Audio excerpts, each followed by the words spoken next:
say someone wants to preview the page. So we will have a function called preview page where they will say, I want to preview this page. So you can write your own functions for book. Okay, you can write your own functions where I'm going to say print.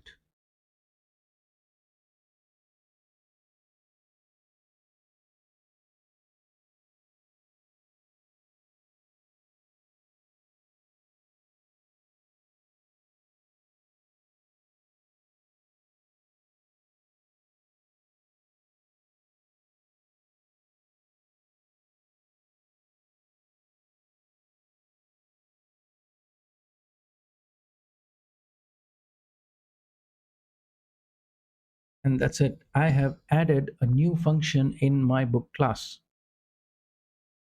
right? I've added my new function in my book class. So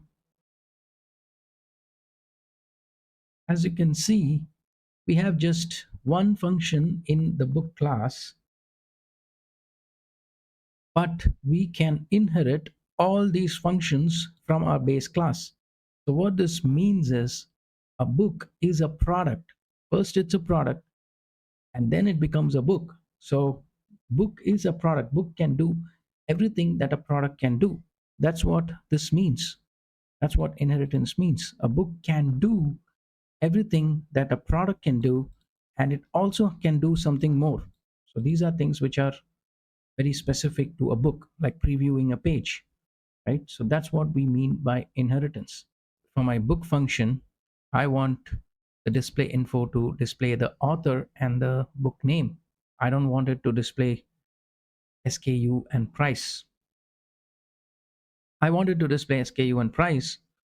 Yes, of course, maybe I wanted to display all this, but I also wanted to display the author. So in this case, what we need to do is we can reuse this display info function.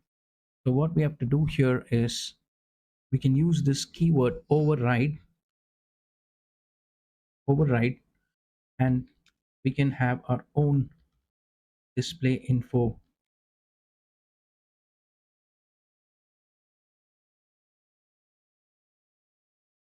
What we're doing here is we are overriding this display info.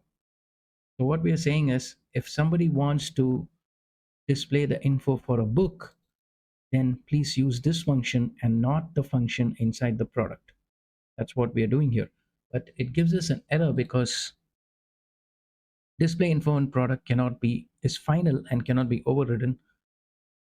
So again, just like you made the class open for extension, you have to make the display info function also open.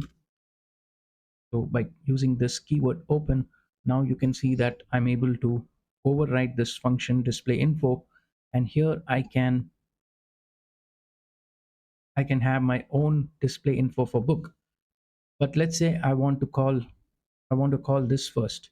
I wanted to print this first, then I wanted to print author. So here I can use, if I want to call the function inside the superclass, here I need to use the super keyword. So when I say super dot display info, what's happening here is this class is called the super class. Okay, it's called the parent class, base class, or the super class, and this would be the subclass. So when I say super dot display info, it's going to call this println display info function inside the product class. And here, after calling super, I can also print my author.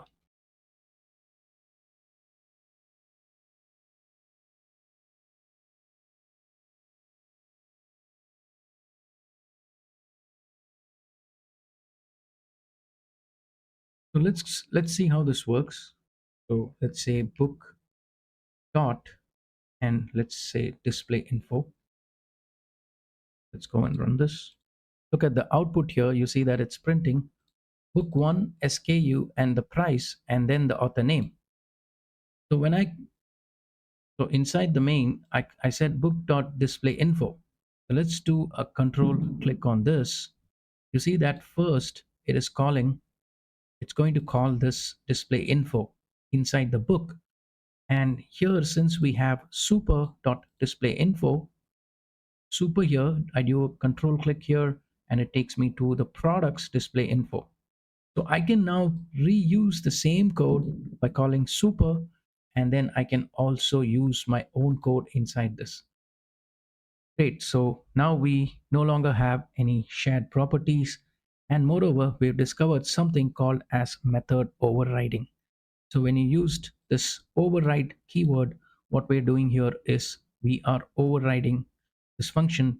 So this is called as method overriding. So while product has a generic display info, book and TV can provide their own more detailed versions of display info by adding specific details like author or brand while still leveraging the parent's base information. So let's say we are going to expand our store and we decided to offer digital products as well. So now you're going to offer a new product called an ebook, a digital product. So you need to create a new class for ebook. And ebook is going to be very similar to our book class. So I can create a class called ebook. I'm going to just copy the book class and then I'm going to call this ebook. Ebook has the same properties of a book class, and but ebook would have an extra property called as file size. So I can say file size.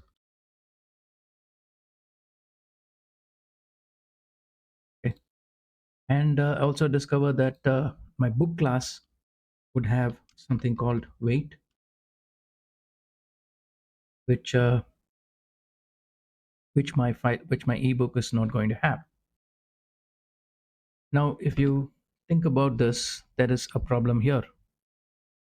Now weight may not be specific only to book class. In fact, your TV also is going to have a weight, and similarly a file size may not be just specific to ebook. Maybe it's any digital product that you offer, maybe like a software or anything else that you offer digitally is going to have a file size. We find that weight is something that is common to all the store products, physical products, and we find that file size is something that is common to all the digital products. Similarly, a TV might come with a return policy, but a software may have something like a license info. And what about a function like print shipping label?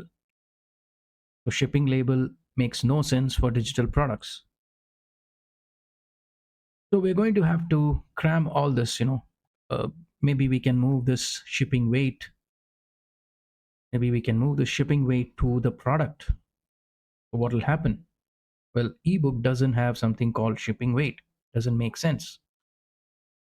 So moving all these common properties to product again is not going to work in this case because all the products don't have the same common properties. But the important thing that we discovered here is that our products can be divided into two distinct categories using with each with its own set of common traits and required behaviors. So we can classify our products into physical product and digital product. So the physical product would represent any anything that needs to be shipped, handled, and potentially returned. So physical products will need to have shipping weight and return policy. But what about weight calculation? The weight calculation for a book is very different from that of a TV.